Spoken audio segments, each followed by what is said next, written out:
everyone, Alexa Dunn here, and today I'm coming at you with another one of my writing hacks, and that is to think of your villain as the hero. That is to say, when you are approaching antagonists in your work, you need to think of them as the hero of their own story. This is pretty common writing advice in large part because quite often in writing, especially more amateur writing or just a first draft, the antagonist can come across as 2D, really paper thin. They're just a conflict driver for driving forward the main character's journey and story.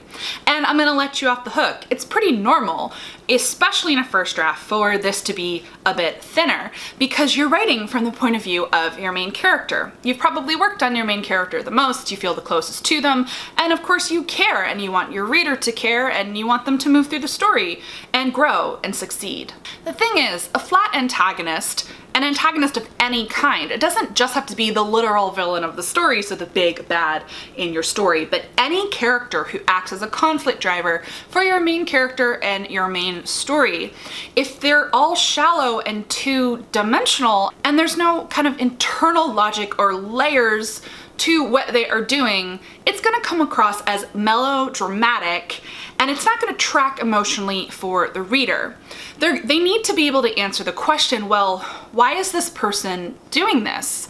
Why are they so upset? And especially if it is a character who treks and theoretically hopefully has some kind of arc in your story, all of the points are going to have to connect for that character.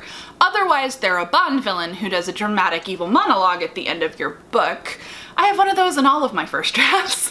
You know, sometimes you have to embrace the Bond villain monologue, but then you have to do the work to add in layers to make that character and the conflict feel real.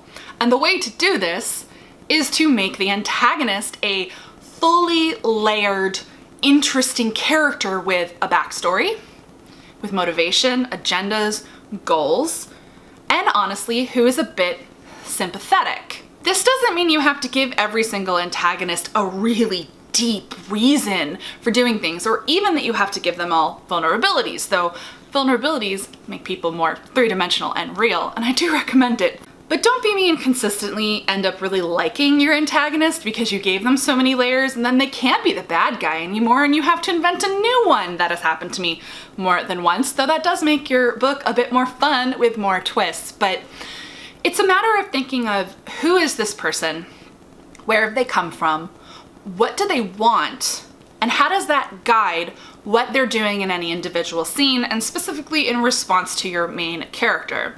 Now, typically your antagonist's goals should directly conflict with your main character's goals, and that of course will drive a lot of the things that they do. But I like to apply a lot of the same character development hacks to my antagonists as I do to my protagonists. And I can link down below to my character development video as well as my writing hack about giving backstories and family histories to your characters, because that's what I'm gonna suggest you do. What I find really interesting with antagonists is to think about their parents and how they were raised, because that can definitely contribute to a person and how they respond to things and conflict and their personality development.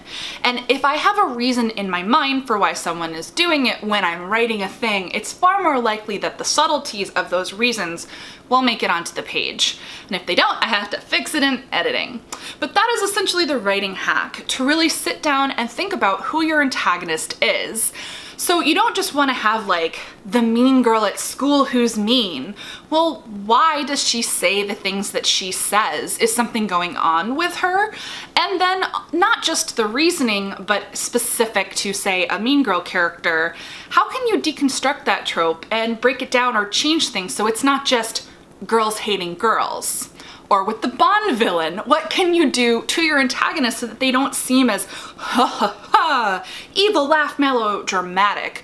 What are the layers you can give them, and then what are kind of the tropes that you can deconstruct and the changes you can make to make the story more dynamic, less predictable, and everyone more interesting? Every person sees themselves as the hero of their own story, as the main character of their story, essentially. So what would the story look like if that character was your main character? That's the challenge I give to you, and you can discover all sorts of interesting and new possibilities that can really break open your story and often lead to big revisions, I'm sorry, but it usually makes it more interesting. And you don't just have to use this with antagonists. I use this trick with my love interests, so I can consider the flip side of every romantic interaction, thinking of the love interest as the main protagonist of their own story. So do this for antagonists, do this for love interests, side characters, and so on. Your story will have all sorts of new layers, you'll discover new twists and things that you can do with your book, and it's going to make everything more complex, layered, and interesting for your reader. Give this video a thumbs up if you liked it, and I will make more videos in the Writing Hack series. If you're not already subscribed to the channel, I post new videos 2 to 3 times a week.